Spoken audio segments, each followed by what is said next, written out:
Let's look at how to create drop-down lists in Google Sheets. Drop-down lists are common for those who are creating spreadsheets that call for repeatedly choosing from a variety of possibilities. Besides saving you time, drop-down lists also help you avoid inaccurate entries, such as misspelled words or input errors.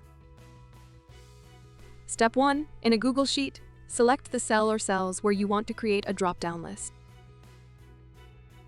Step 2. From the top menu, select Data, and then Data Validation. Step 3. In the Data Validation pop-up window, choose List of Items from the Criteria drop-down, and then type in, separated by a comma, the items that you want to appear in the drop-down list. Step 4. Click Save. Subscribe for more Google Workspace productivity tips, or visit workspacetips.io.